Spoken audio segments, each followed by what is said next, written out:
Hi, it's Robbin McManne here. I'm the host of Parenting Our Future. And if you're listening to this podcast, I want to thank you so much for being here. I also want you to know that I am a former angry mom. I used to yell and rage and threaten and punish my kids because I wasn't getting the cooperation or the behavior that I felt I should be getting. And I struggled for many years not knowing how to change or knowing what to do differently. It wasn't until I found the world of peaceful parenting that I learned why my kids acted the way they did, and also why I was so angry and triggered. I was able to heal my anger and leave my triggers behind so that I could focus on being the calm and confident parent I always expected myself to be. I can tell you that feeling connected to your kids is the best feeling in the world. My two boys are teenagers now, and we have a strong relationship that is rooted in deep connection. And where there is connection, there's cooperation. Parenting is the most important job we do, but it's the hardest job we do. And we do it without understanding the fundamentals of the way our kids grow and develop. And we do it without knowing the way their brains work or what their behavior is actually really telling us. So it's no wonder it's so hard. And it's okay to ask for help. It's okay to say, this is harder than I thought it would be. And that's where I come in. I can help you and I can support you so that you can have the cooperation and enjoy being a parent. You can book a free call with me on my website, parentingforconnection.com. And if you want to download my free guide, How to Turn a No into Cooperation, go to triggerfreeparents.com. I really hope you enjoy the show. Thanks for listening. Hello, everybody. Welcome back to another episode of Parenting Our Future. Okay, so I want to help you find ways to understand your kids in a different way. So I think that it's just so important to know, okay, that's why, right? And so when our kiddos are little, we often worry about the future. Of course we do. We're parents, right? We future parent, which doesn't always serve us because oftentimes we are so stuck in the future that we're not here in the now with our kids as they need us to be. So I want to offer you a different way of looking at your kids. Now, I want you to know that the guest that I have today is truly very, very special. Brent Bruning is my guest today. And let me tell you about him. And it's really important you hear what he's all about so that you can listen with an open mind to what he has to talk about. Because I'm telling you, when I met him for the first time and he told me what he does, it blew my mind. The entire rest of the day after I talked to him, I was like, I can't believe what I know. I can't believe this. This is incredible. So really, truly. So Brent Bruning, welcome. First, I'm going to tell everybody a little bit about you. You are a master hand analyst from the Institute of Hand Analysis. And hand analysis, as you do it, is different from palmistry, like, the lady in the tent with the crystal ball. This is not at all what you do. And it's not about astrology. You are not reading the future. You are reading the person as they absolutely are. And it's based on empirical studies of people's life patterns that are related to our nervous systems. So really important that you know that. And the library and the research that you've done is all the way back to the 60s. You have been doing this work for 14 years, studying it and verifying it. And you have a library yourself of 20,000 hands. And that just happens to also include myself and my family. So welcome, Brent. I'm so happy to have you here. My pleasure. Thank you. That was a very nice introduction. Well, I'll tell you what, I really, truly, after I got off the phone with you, you don't know this, I said, oh my goodness. It was a Saturday that we talked, which is really unusual for me to talk to somebody on a Saturday. And I said to my husband afterwards, I said, I think that call just changed my life. Like that really, truly is what I said. So here's what I want to say to everybody listening. I have a YouTube channel. And I would love for you to go to YouTube to actually watch this episode because we're going to use as much descriptive words as Brent can to describe hands. We actually are going to share the screen here on this Zoom, and I'm going to have him share some pictures from his book. So please join us on YouTube. The link is in the show notes, and you can just go to Parenting for Connection. not Parenting Our Future, it's Parenting for Connection, and have a look at my channel and you'll see this episode there. So let's, I'm going to just, let you take it away, Brent. I'll ask some questions as we go, but I can't wait to hear all about this again and for you to share this with everybody. And then wait till the end, because we do have something special for everybody as well. Super. So for the parents that are out likely listening, the main benefit for having a hand analysis, both for yourself and for your kids, is to have a healthier relationship, both to yourself and to your children. Now, how the heck does hands have anything to do with that? Is because the hands mirror your entire nervous system, precisely the sensory cortex. And you can look this up and you can see that the hands have a very conscious role in your life. They're highly sensitive. And what is sensitivity? It's your consciousness. Otherwise, it's not doing its job, right? So your emotions and everything where you experience emotions and feelings, heat, the feeling of being in your chair right now, to any experience like eating broccoli, is all being routed through your nervous system. And when you experience anything, whether you're doing your taxes or whether you're having a difficult time with your child, you are having an experience. And that's an emotional experience. And that experience is routing through not just as an idea, and it's not in your child, it's in your nervous system. And it's routing through the whole thing through a series of neurotransmitters.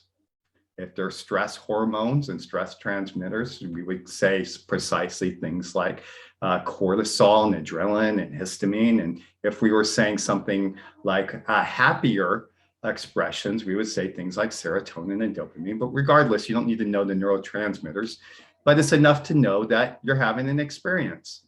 Now, it's a nervous system. It's not a bunch of random wires that just are going, and there are different experiences route in different areas.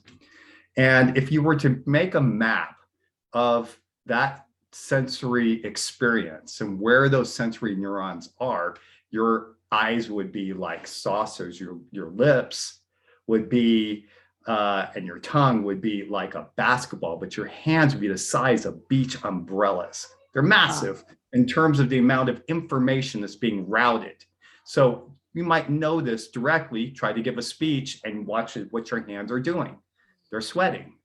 And that sweat, if you leave it behind, the FBI can tell exactly what mood you're in by looking just like the taste of Diet Coke versus regular Coke. You can look at the sweat and you can tell, is this person having a good time or not? Okay.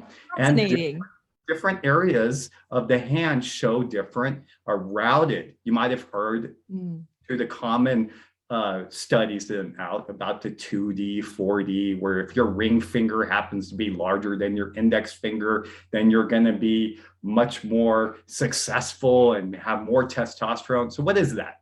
There's actually, the fingers grow based on hormones, and those hormones say a lot about who you are, as well as different urges that you have, and they go to different urges go to different fingers. So what does this have to do with your children? Most people today have a very imprecise map to understand something that is a beautiful system, a very subjective system of the personality. We use things like the Myers-Briggs or the psychometric tests, and you're trying to get your head around what kind of kid I have, as well as who am I as a parent. But with hands, since the hands are showing your whole experience and ultimately your personality itself, you can easily look at it and begin to categorize them. And you can start to see, these type of people with these type of hands have these type of personalities and live these types of life. Now, that's really interesting when you consider that you're wondering, what is my child made to do? Now, we're not talking fate here, and I'm not talking like a judgment for or against your child's possibilities here. I'm saying there's a potential here, and your child would probably love it if he accessed this potential, because in his nervous system, he seems to have a lot of potential to go all day long in this area. So that is very useful as a map. And if I can show you that map, which takes about 30 minutes, I can show you, you can send it over, or you can, organize something more detailed as like a analysis of 2 hours, then I can show you really what are the strengths, what are the challenges, what are they made to do, and what are the dilemmas that they're likely going to face, and how at what stage are they going to have to face those type of dilemmas. Some people, as you know, aren't made for responsibility. Some people are totally made for responsibility. They love it. They end up becoming accountants and they do your taxes. And they probably did that, all that need for justification, have things right and in order. And that, no kidding, is shown in the right middle finger. And so I can show you this map, and I can show you exactly what are the urges that you, and their tolerance levels, as well as what you're intolerant and where you get highly triggered. That's also very important. And if you know your child's triggers, that's also a very important part.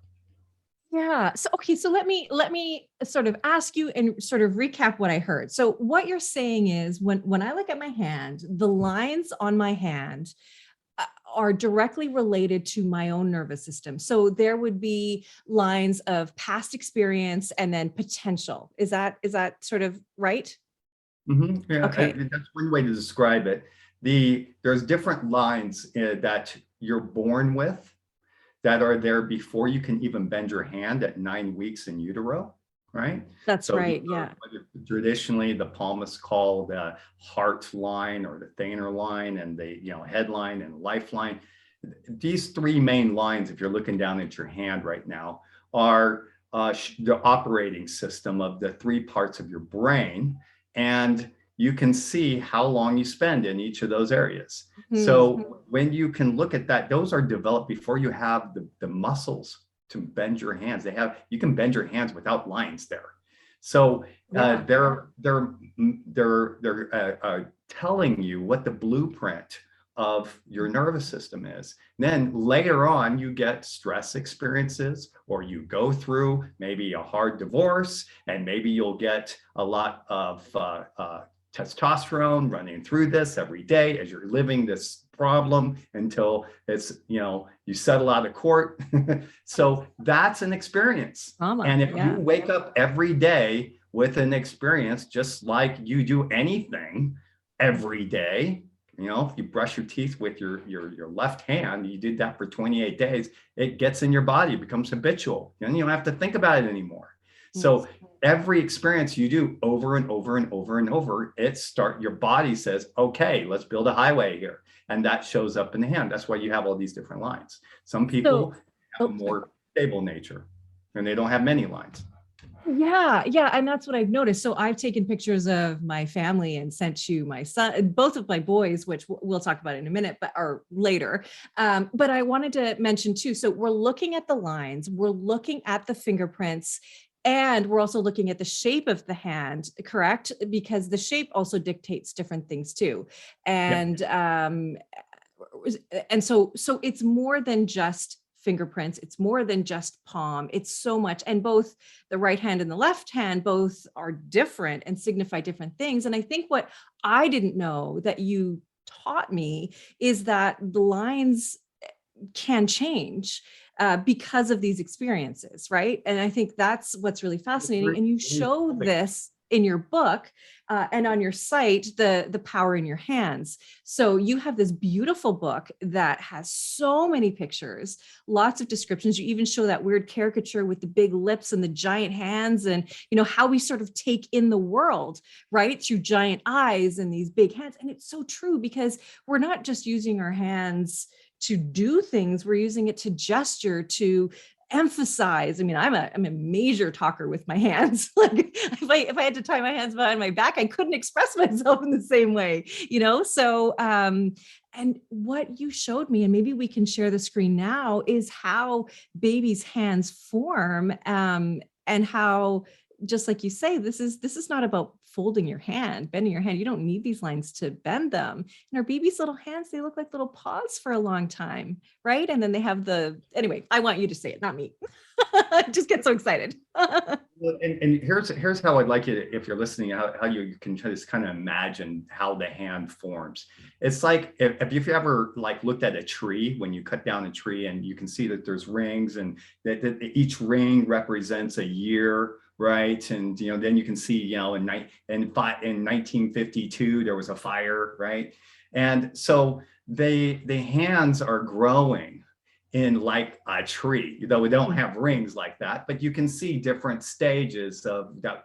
These lines come online at utero, and these fingers start to separate, and then you develop the thumb and then the index and on. And so you can kind of see your own history, like your own biological history. That's a pretty cool thing. And when you see how these lines map to behavioral traits, for example, how the heart line traditionally, I'll use palmistry language because that's what everyone uses, but the line that goes all the way up to the top of your hand, how that shows, that one exactly, how that shows your emotional expression. You'll start to realize, wow, when a baby is born, it is really advanced. There is a lot going on to your child at that stage. And when I do the whole map of somebody's life, and I start just talking about, this is what it was here, this is your bonding, this is what it was like to bond with your mother, this is the expression that you have, feelings within your own body, and how rooted and grounded you feel, how much time you like to, how restless you are, and how much time you think. That was a lot of that, what I just said, was decided before you were born, including the taste that you have for certain experiences, your taste for accounting, right? That literally was decided at 9-10 weeks, right? You will find none of those lines on my hand. Or art, or being a visionary leader, or avoiding conflict, or shyness. That's all seen in the hands. And so, why don't I share? That's let's like take a look. 1,000 words, right?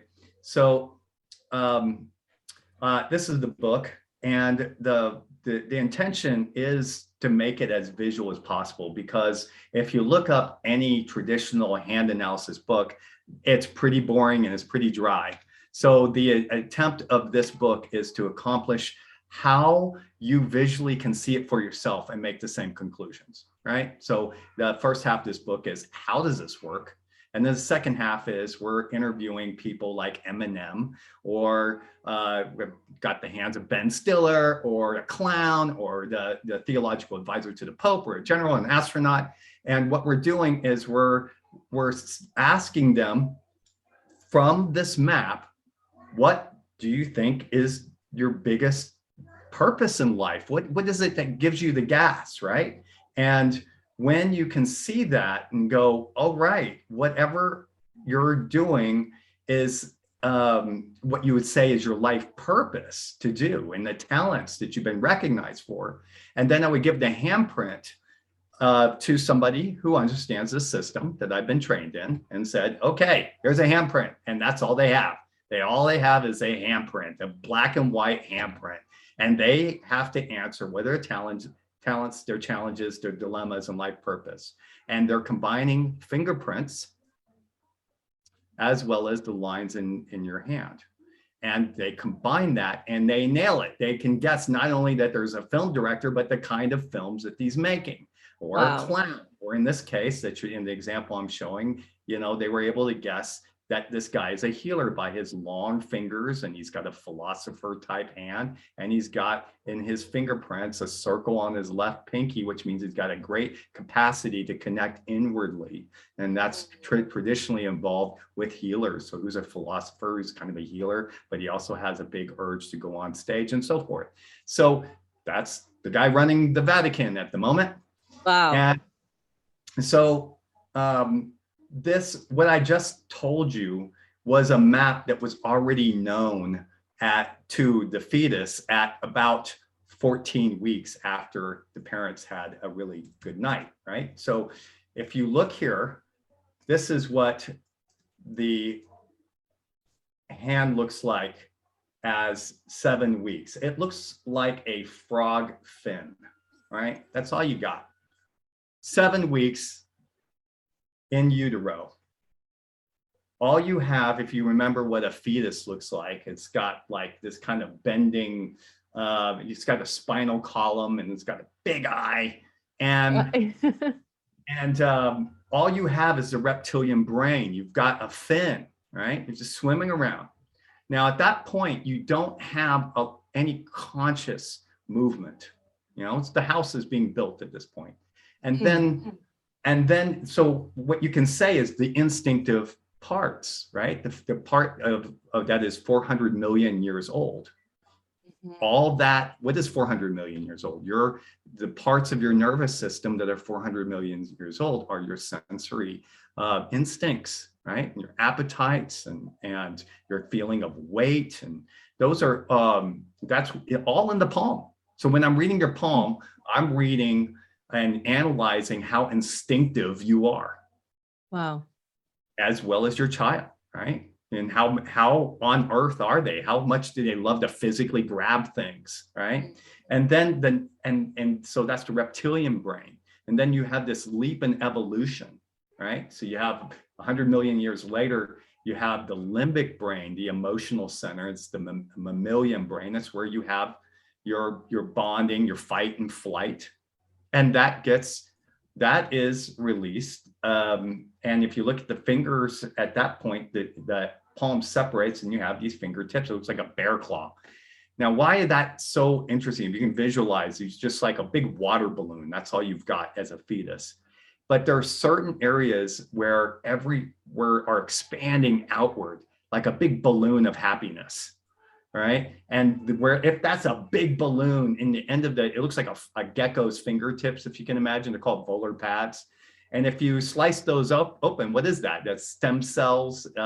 Its growth hormone is going. And for some reason, that fetus at that point is going, oh, I love this energy. I love it. And it doesn't matter if it's a tall finger or it's a small finger, whether it's a middle finger. If it's a big ball at the end of it, that fetus is going, I love it.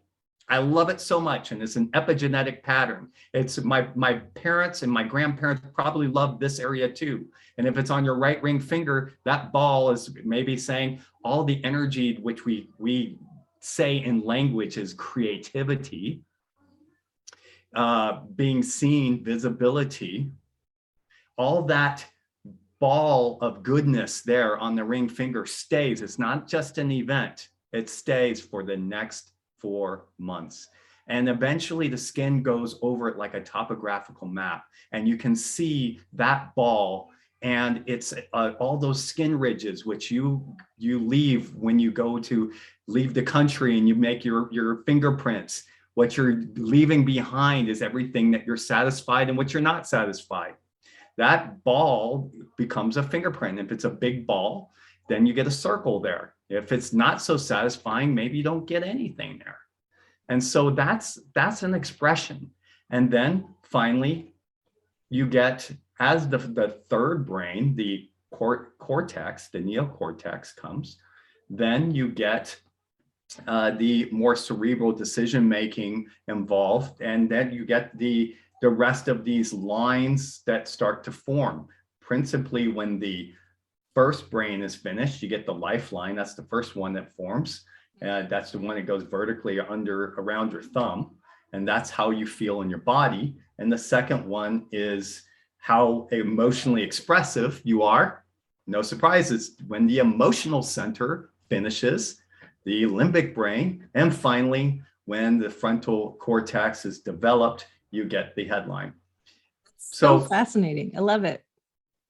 Yeah, so that's all academic at this point. You're still going, what does this have to do with the price of rice in China between me as a parent and my children, right?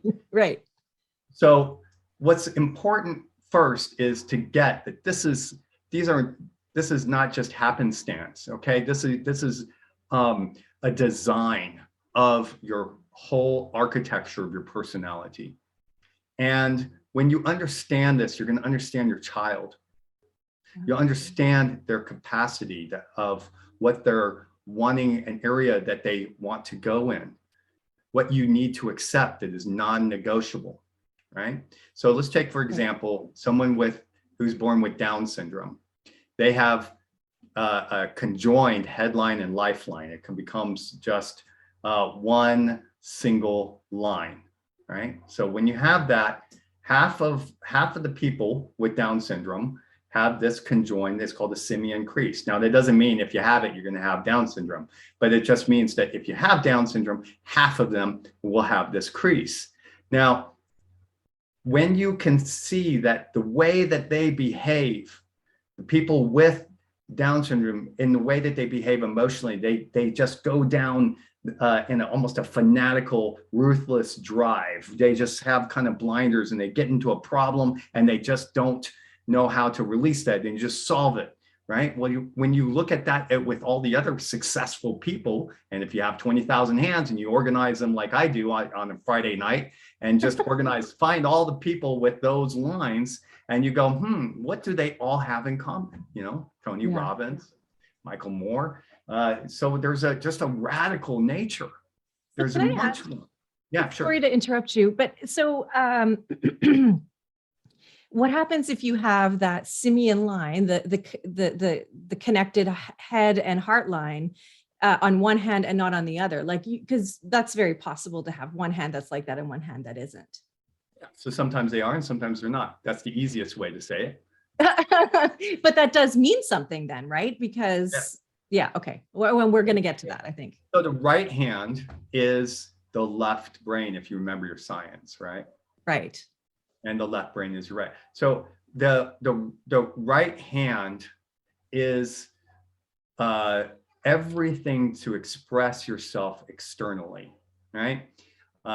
It's it's where you language things, you name things, you make it measurable. It's your role and the problems that you're going to solve. That's your right hand. So when I'm looking at your right hand, or I'm looking at the fingerprints that are on your right hand, ultimately I'm coming to conclusions about what is your interaction and what is your life calling and what is the dilemmas and the fears that you have in the external world. No kidding. So when I'm looking at your child, I'm looking at their trigger points. Yeah. And this is so helpful, because if you have if you have, I talk about it this way.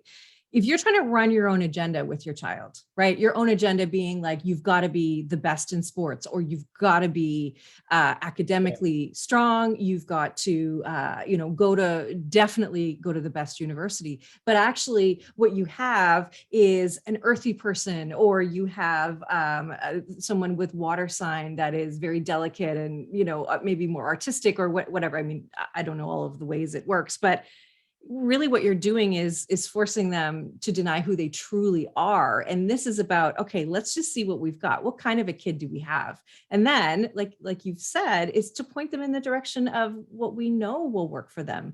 And I just think it's so important that we just know, so that we can honor who they are. Right. Yeah, that is the main reason, right? So you're there hopefully to be of service so that they have a successful start as soon as possible.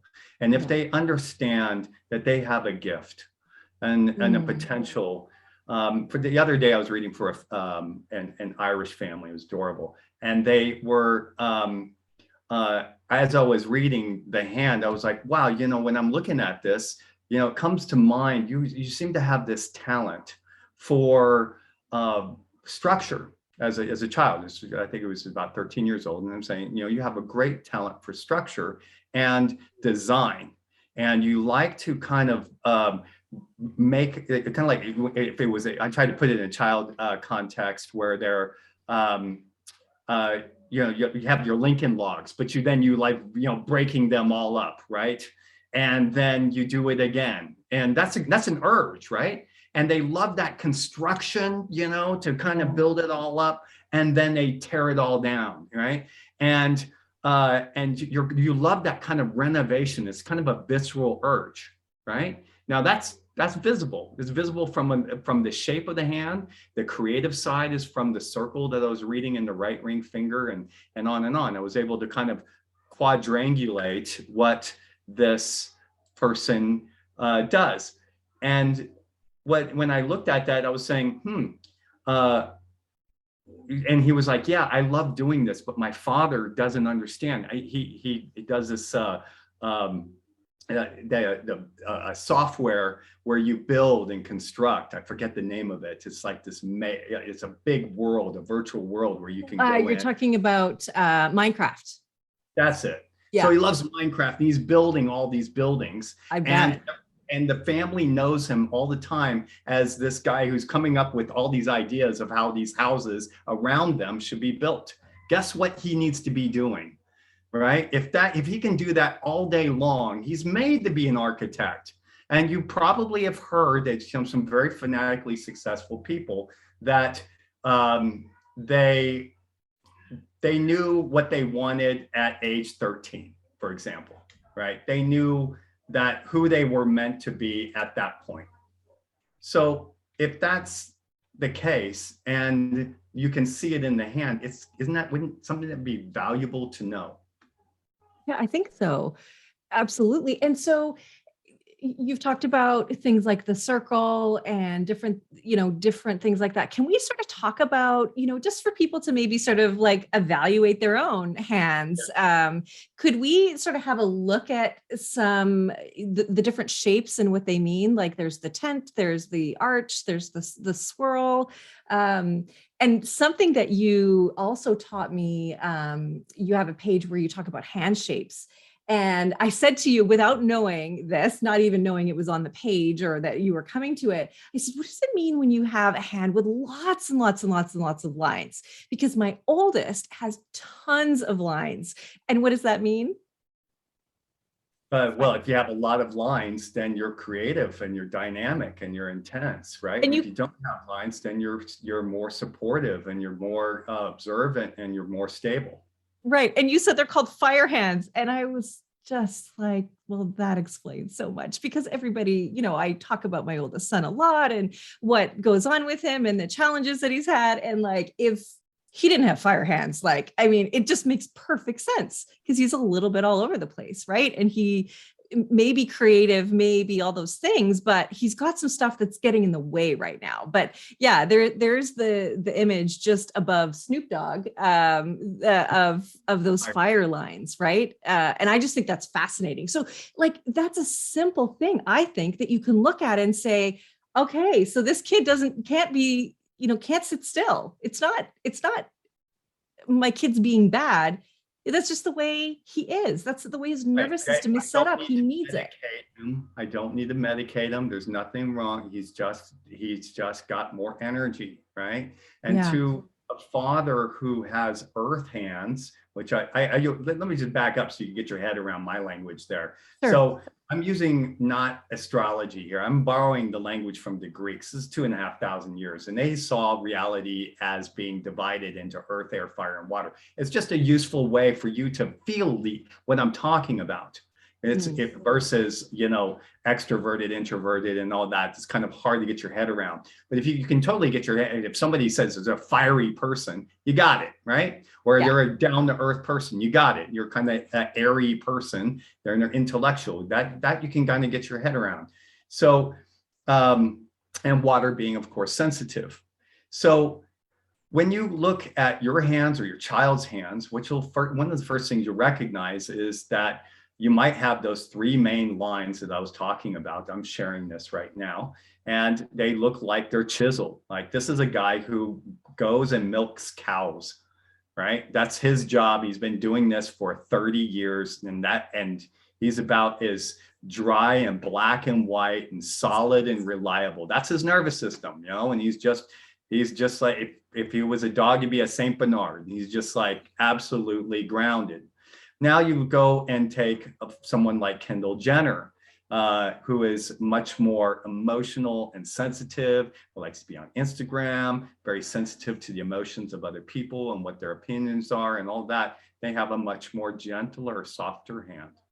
And so trying to get a softer hand into, a farming profession is going to fail. They'll get bored. Also, if you look at someone like Snoop Dogg's hands, it looks like they got shocked with electric shock therapy. Well, in fact, if you go through 3 months of electric shock therapy, which is a very imprecise way of proving this, but in the example I'm showing, this person did. And this is what your hand looks like after 3 months. This is the brain sending all of the signaling totally randomly to wake up, to get energized. Who goes into electric shock therapy? People that are depressed, right? Yeah. So it's an energy you're injecting, which, by the way, that's been ruled out as a good therapy, but but that's proven now that you can look at the hands and see the brain connection just by the electricity that is being routed through. And so going back to those people with a lot of crazy lines all over it, then they just have a much more dynamic, creative, vigilant, individualistic side. And so they like to make life exciting and fun for us, and they dazzle us with their originality and self-expression. And so they're going to be more visionary and activists. Whereas if you might look at your son who's playing too much time on video games, and he's got very long fingers and long palm, and he's a little bit more, maybe even boxy, or maybe he's a cross. Maybe he has thicker hands and they're longer fingers, and he's more athletic, right? And then they go on to doing really good business, right? So these hands think more. They're using the frontal cortex more. And so the longer fingers, the more you are using, and you're in your head more. So it's good to have a profession and academic. If you look at, for example, Tom Hiddleston or Jodie Foster, they're much more academic. They're actors. But, right, and Bill Gates, talk Bill about Gates. Academic. Right. That, Jodie Foster and Tom Hiddleston, you're talking about, they graduated from Oxford, right? And so these are higher university students. They went to acting, but they need to know more, and they want to go into this as a profession, right? Whereas if you go look at, for example, Kendall Jenner, then she has very delicate hands, and so there you can start to see just at the very basis. So the way that you can kind of get your head around this is that you look at dogs and you see, wow, poodles behave differently than chihuahuas, right? But they're still dogs, right? But right.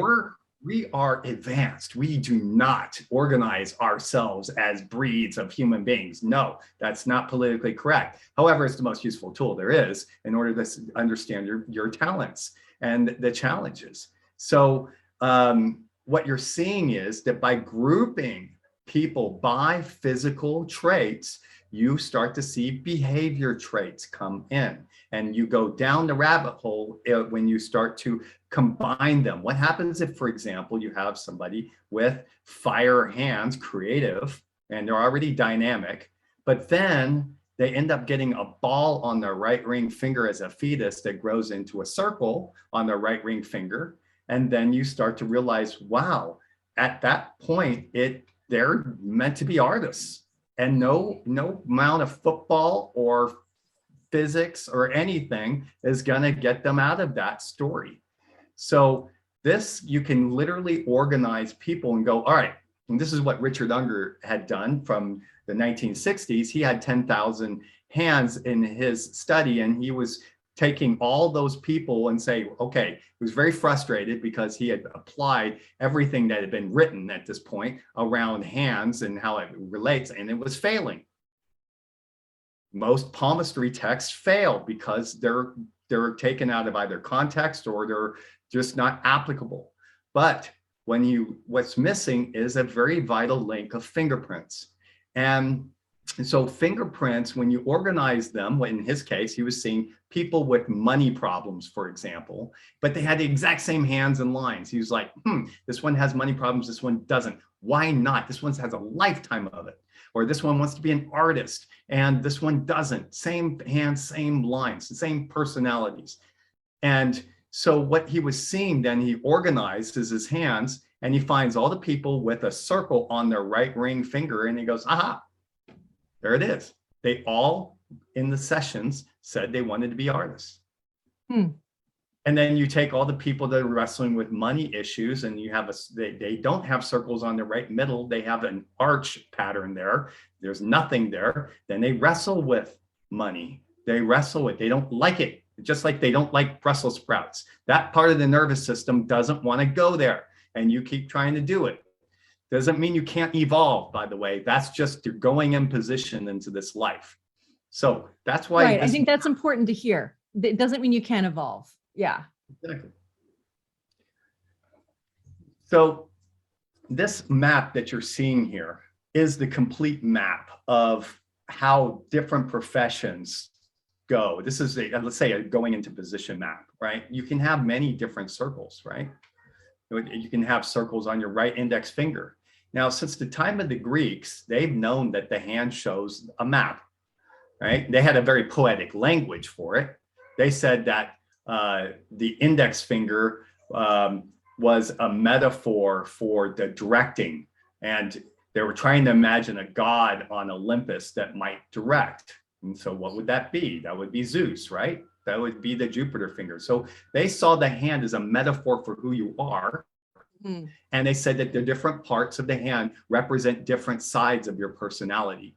For example, I'm sure you have a joyful side, but you don't always use that. Sometimes you need to have a structured side, but you don't always use it. So the hand is showing different sides of your personality. And when you go into that, you can see, all right, if we take the Jupiter finger is what they called it, the index finger, the directing side, not only is it meant that you naturally and instinctively point, but you also hold a hammer down the base of it. That's what they call the Mars, where you hold the strength, and the big thumb, right? So when you organize people and you get all the big index finger people, regardless of whether they have lines or not, right? You get those big index fingers and you see them, and you take those same 4 hand shapes that I just showed you. There's a power that is shown. They have much more idealism, and they know what's better for you, right? Interesting. There's a little bit of a virtue of dignity that they have. They don't lose dignity very easily, right? So that dignity is in fact an emotional experience, and that is replicated through the fingers. Donald Trump has a very short index finger, and obviously the conclusion is what I'm saying is that he doesn't believe that the decorum is needed, and not as a judgment. And it may be that you have one of those. It doesn't mean that that's a judgment. It's just the way you are. That's the way you function. And that's how you would describe your personality. Now, what would happen if you ended up getting a circle on the right index finger, regardless of whether you had a short index finger, which would make you a little bit more, less needing of decorum, and the other one needing a lot of dignity? What happens if you have a circle there? You're called to be a leader. You're called to direct. So no surprise, I live in a banking town, Zurich, Switzerland. And when I work in this town and I do hands in for all these bankers and project managers, it's the next group of people that have circles on their right index finger. Likewise, if I go to a different type of conference where I go to, for example, TEDx, where everyone's ideas are worth exchanging, then the area mapped to innovation, the circles would start to appear on their left ring finger. And if that was your only sample size, and I had to read 250 people's hands at TEDx in Zurich. And when I was doing it, I was like getting crazy. I was like, this is nuts. How can everyone, if that's my only sample size, I would think everyone on earth has a circle on their left ring finger and that's it. No, I'm at the innovation convention. I'm at people who grew up from children to go into innovation. See how this works, how important this is? This is non-negotiable. This is something that you are called into being. And so you can see this from a very easy way. What happens if you have 4 circles? Oh my gosh, that's a lot of energy, isn't it? That means that you have a lot going on. You know, Tony Robbins has a lot going on. I've read his hands twice and he's got 6 of them, right? Wow. He wouldn't make, that's a lot of power. This guy is building an engineer. I spent the time with a tunnel engineer who built the Gotthard tunnel. To build this tunnel in the Alps, you have to build 5 tunnels. He has 8 of them. So he can't, you need that kind of guy in that position. Now, if you take and you go, well, what about the other people who don't have circles? Maybe they just have waves. Me, right? I have no circles. These guys, you, like Robbin, McManne, is that they have a need for love and connection. And they operate in a different life, a whole different universe. There's not a bone in your body that wants to build the Gotthard tunnel, right? And if you knew that at early on and you could accept that, then you'll understand that there is a different path available, a path for love, to connect people, to learn about emotional mastery and how long moods last and how to get out of a bad mood and how forgiveness and compassion work, and then how to then extend that to your family and to all your friends network. That's a different life path. So there's different professions. You can get paid doing that, but don't force somebody into another profession that has a lot going on, right? Some people, and another percentile, 1% of the population has some other goofy marker like a tenet arch, looks like an upside down T on their fingers, and they're much more detached and analytical. If you look at Eminem or Johnny Depp, they have a much more standoffish analytical approach. And then you got people like Charlie Sheen, we don't know what to do with, right? They just have a lot of, that's a separate topic. That's 5% of the population. There's a need for peace and to find balance in their life, right? So your life, when you have a bunch of waves on your fingers, it's not about balance for you. It's about love and connection and intimacy and closeness. Now, if you look at your child's hand and you see that, that's a really important piece of information to then support and go, hey, you have a sensitive child. It's not that you need to keep telling them, stop being so sensitive. You need to honor that and to connect to that as a parent and honor, even if you're a football star and you have a son who has waves all over their fingers. It doesn't mean they're gay. They're just sensitive. They're loving. And the sooner you can accept that, you know how important relationship dynamics and emotional intelligence is for that particular person. But if they have a bunch of circles, then get out of the way. Let them go, right? I love that. And you've got to embrace the gifts that come with highly sensitive people. You know, for example, highly sensitive people are the reasons why, you know, we have programs to help other people because they care so much, whether they're in a circumstance or not, or why we have HR departments or, you know, different things like that, right? And those people who just go, go, go. I mean, there's a gift to that too, right? It may be hard to parent that kid, but once you unleash them on the world, like there's no stopping them, right? So this is why I love this so much. It just gives us another way to just kind of have a sneak peek into who they really are. And then as a parent, all I ever hear from parents, period, is they want a better relationship with their kids. Well, here you go. There's literally a roadmap to how you can be that way. And I think that it also means that you have to honor who you are, because you may be highly sensitive. Your child may be go, go, go, and there can be that conflict. And so you need to do that work to accept yourself and also accept your child, right? I think it's really important. Yeah, that's really well said. And also, here's another really important piece, right? So far, I've been really emphasizing the positive. Mm. In a very compassionate way, you can connect to the vulnerable parts of your child that they're not so secure with, right? The nervous system shows it everything. It's called I call it the shadow side, right? Because Yes. it's borrowing Carl Jung's approach that it's the greatest part of our potential, that if you can work on your shadow side, you'll evolve and grow up and be more masterful and mature in your connection. Now, if you had, for example, a circle on your right ring finger, then you would be, made for the stage, let's say, for example. But what if you didn't?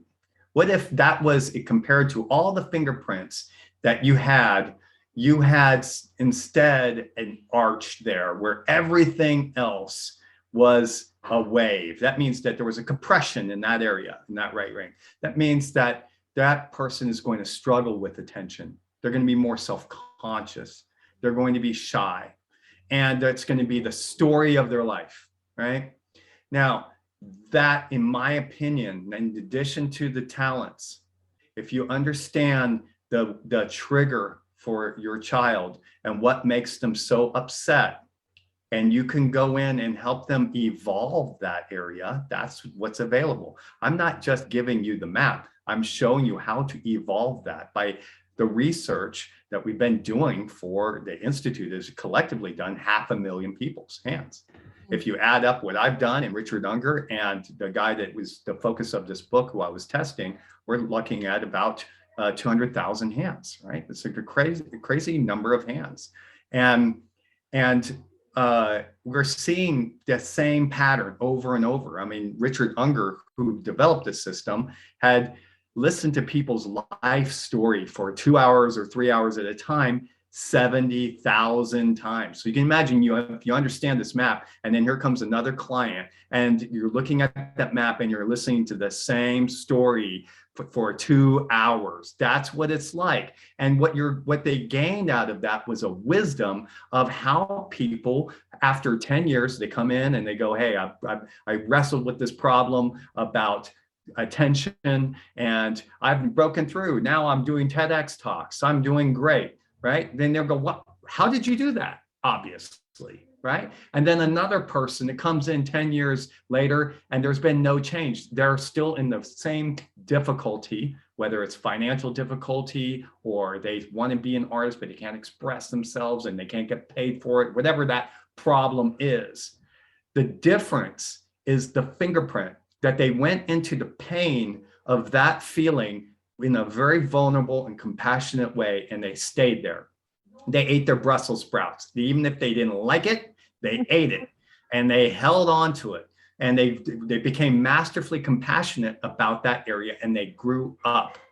Other people, it's so painful, they just block it out. And if you can imagine, for example, if we go back to if you had a struggle with insecurity and self-worth out in the world, you would have something of a marker on your right middle finger. And so you're struggling with certainty and doing things wrong, and you're not wanting to face the consequences. Wouldn't that be nice to know if your child had that? And the struggles you're having around responsibility is around this fingerprint, then you might want to do something about that. Now, how that's done, you first get the map of it, and then you go, okay, let's look at it. Let's look at the times when it was so difficult. Math, right? Or having to save money and because it's all, or do your homework at a certain time, right? What is it that makes it so difficult? For a child, they block out that feeling. Everyone wants to have a good day, everyone. And everyone's blocking it out because it doesn't feel good. Nobody does anything unless it doesn't feel good. So if I can teach you how to feel good about this and then start developing exercises, you'll grow up really fast. And that's what I do for 28 days in a program called The Hero's Journey, where I break them through and I have you evolve. It's an evolution. Does the fingerprint change? No. You're going to have that for the rest of your life. However, your relationship to that emotion doesn't have to overwhelm you. You don't have to block it out either. You can just go, okay, I hate doing my taxes and I'm going to do them anyway. You know that feeling? Then you can give your child that same level of discipline. And that's masterful. And that creates a big breakthrough, because what Richard was going to the battered women's shelter, and the battered women's shelter was complaining because their kids were having a really difficult time. And then he looks into the mother's hands and realized the mothers have boundary issues because they can't say no. Wow. And that shows up as an arch pattern on your right index finger, and you bring them responsibility for the fact that they have boundary issues, and they learn about how to take responsibility, because the whole time it's been the husband's fault or their crazy kid or society. And then they realize that they can own the feelings of helplessness and anger and shame that is in that right index finger from that fingerprint, that they are highly triggered with anxiety whenever they feel that, and instead stay there and be exalted in your ability to stand in the fire and create a boundary and say, with kindness and love, no. When they worked on the mothers, not the children, which was the original aim. Go and look at my child and see what's so wrong with him. When you did the hands of the mothers, all the children's started to behave. And that's what happens, is we project all the time what we think is wrong with our kids, when in fact we're getting triggered, and it's our trigger, and it's our area to take responsibility, and it's our role as parents to grow up more in patience, kindness, and take responsibility. You're preaching to the choir here. That is exactly it. You know, people ask me, do you work with kids? Nope. I just work with you, because when you change, they change, right? And our kids don't do what we say, they do what we do. I say it all the time. And so it's really what we're modeling. And I know that's a lot of responsibility for parents, like, oh, great, now I got to watch everything I do. But it's not so much that, it's an invitation to heal yourself and therefore your children. Right. So it's really quite powerful. And one thing that I just want to add is that, you know, this is about just like, okay, that's why, right? You know, I sort of started, you know, it by saying like, okay, so this is just what it is, right? And to remember that this is based in science and decades of research. And that when we can just know, now we know what we're in, now we know what we're dealing with, right? And I thought it was so interesting, because when we first talked, you showed me a picture of this beautiful young girl who was wrapped up in a story of being abandoned and I think adopted. She was an orphan, or I can't quite remember the story. But then you got a hold of her and you just told her, no, that's not your destiny, right? That's not what your hand shows, that actually you're this artist, you're this, you know, I don't know how you said it, but more to the point, like a gift to this world. And when you saw her a few days later, she completely transformed the way she looked. You could see in the picture, her energy was different. And that's just that, there she is, right? So on the left-hand side, you see, okay, I got my hands up here, you know. Yeah, thanks, Mom. Thanks for the photo. What are you up to right now? Yeah. Yeah. And look at how she's embracing her beauty on the right-hand side. I mean, she looks like a totally different person. It's incredible. It's incredible. So this is sort of the gift that you offer to everybody, which I just think is incredible. Yeah, what you're seeing is an illustration of what happens when you take responsibility for the pain. Her pain, we haven't talked about the thumb, but the thumbs are what you hold and what belongs to you. Okay, that's you might know that literally, but in fact, from a soul level and a personality level, when I'm reading the fingerprints, I'm kind of reading kind of what you would language as your deepest consciousness or your soul urge, right? And so in her thumb, as an orphan, as a baby at 9 weeks, she already knew she doesn't belong. Can you imagine? When you organize all the people that have a epigenetic pattern of a fingerprint of this abandonment and a sense of I don't belong as the central feeling, then you get an arch pattern in your left thumb when everything else looks happy as waves. And so the story of her life, if you want to get her to tears in one sentence, is I don't belong. You feel like you don't belong here, right? And so obviously that fingerprint is the trigger. There's nothing, and then out of that, she will build a story in her life where she'll be highly sensitive. And all I have to do is look there and ask, and I'll see a whole raft of traumatic experiences where she doesn't belong. And so start with being an orphan. That's stage one. Stage two, have your best friend leave you in class for the bullies that you mutually agreed were hateful people, and now share math class with them for the next 4 years, right? So that really wrecks a child to be in these traumatic triggers all day long for years. And so when I put a voice to it, name it to tame it, right? The language. Name it. Thank you very much. You were giving that to me earlier. By putting a voice and a language to what the person is going through, and then giving them a picture of what it would look like if they broke through it, and then have them understand that if they eat that, those Brussels sprouts, of belonging and you taking responsibility to create a home and a group of people around you, given that you have obviously avoided it and you're going to continue avoiding feeling like the outsider, what would it mean if you started to bring people together? And through that, you're going to get the carrot. The carrot is the ring on her. This is a perfect example. She had a circle on her right ring finger that says, I'm called to the stage to do something creative. So look at who she became. She became the artist. She became beautiful and sensitive and sensual, right? She's putting on makeup, styling her hair and all this, whereas before, nobody wants her. That's her view. And so she got connected to her mom, and they had crucial conversations, and she wrote a big gratitude board for her mom. I mean, the mom, of course, was in tears out of this. But what you're seeing there is evolution. This is evolution in 28 days. And the people that understand this, and go through this evolution, even you as a parent, this one was, here's a great example. I laugh when I see her because she was just done.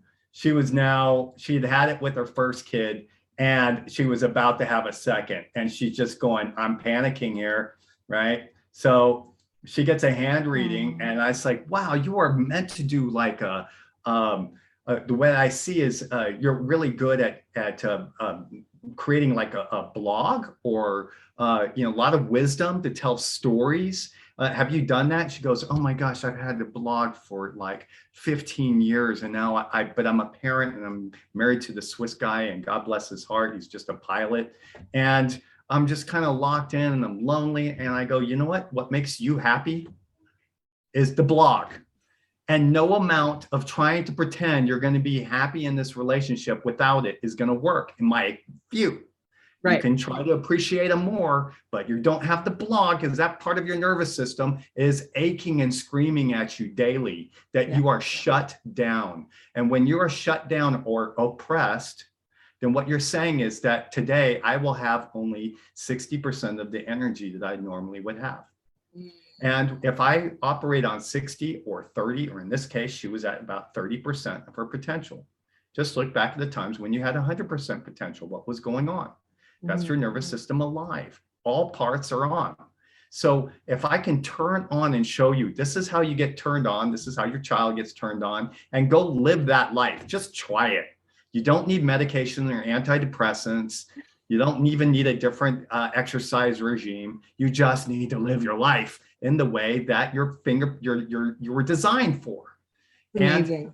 And now she's got her second child, she's screaming or he's screaming, and look at her, she got it, right? I love that photo because it just shows that she grew up in her love for herself. And she wasn't, if I can show you how to be with your own anger and connect to it from your own fingerprints and stay there, then when your child gets angry, you'll stay there.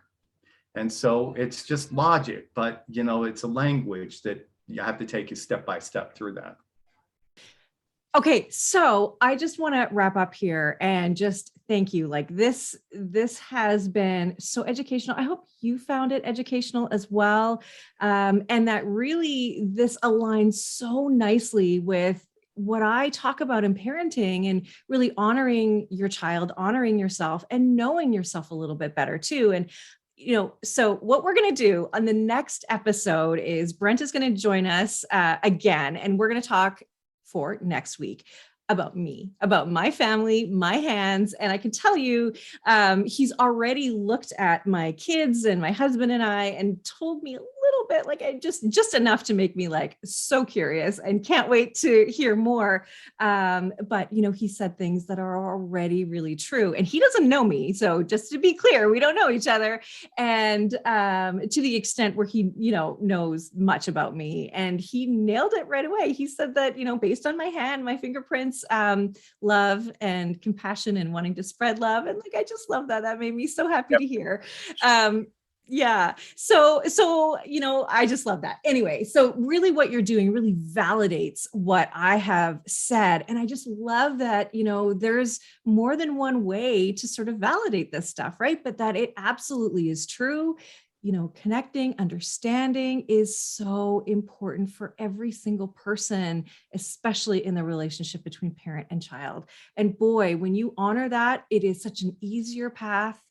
It's more fun, more enjoyable, and it's energizing. So with that said, I would love for you to visit Brent's website, of course.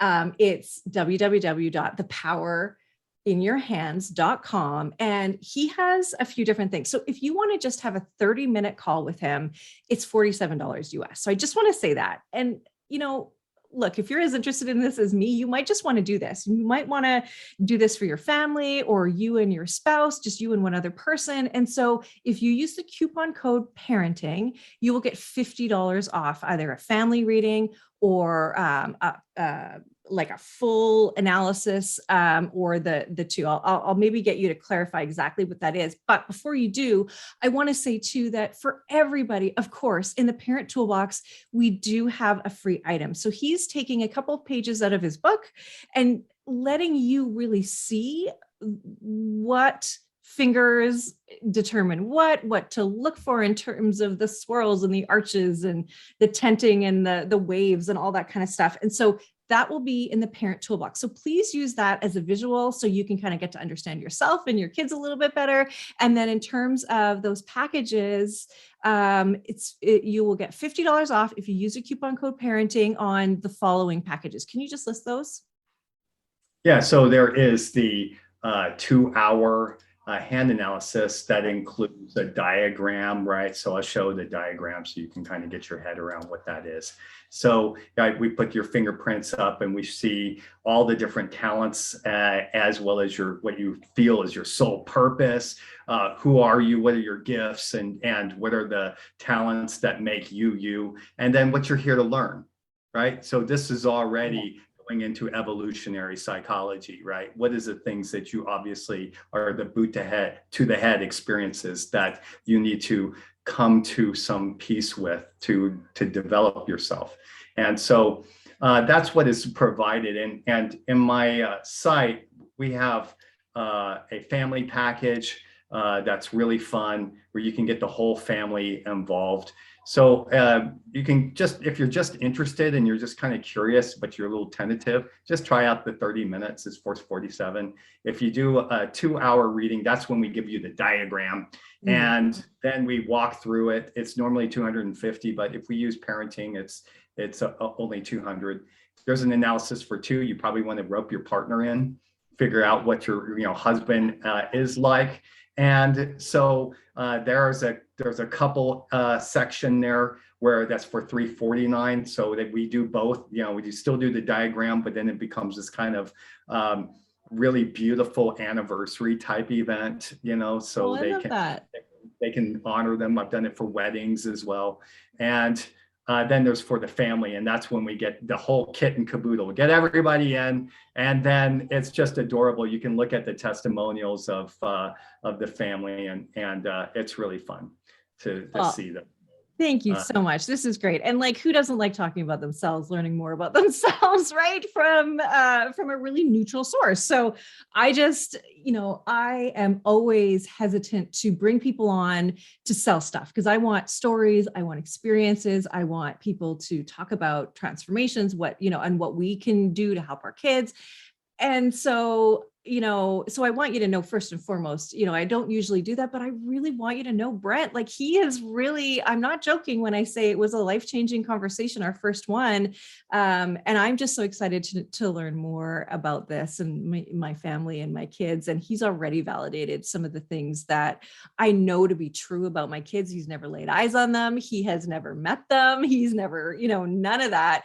And he's already nailed some of their personality traits already, and some of the stuff that they're even going through right now. So it's powerful. It's so different. And I know it's different, but what the heck, there's lots of different things in this life to explore. So why not this? So we will see you next time. Brent and I will be here, and we're going to sort of do I don't know what you want to call it, just a masterclass on me and my family, which I'm so excited about. So I will know nothing, and you don't know anything about me. So this is going to be so cool. So I'm so excited. Thank you for doing that. Thank you for being here. And thank you for all of the wisdom and sharing the knowledge. This is just fantastic.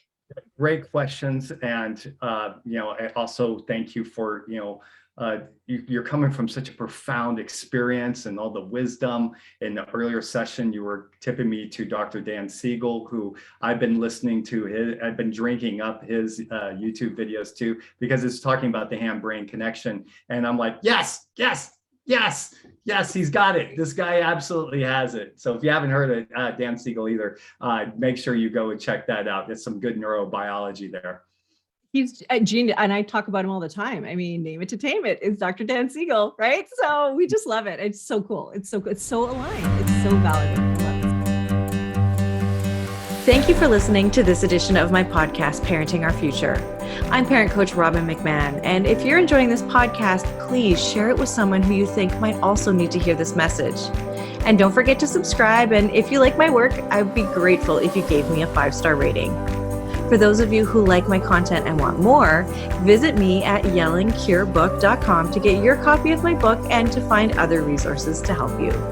Until next time, I am wishing you and your family peace and connection.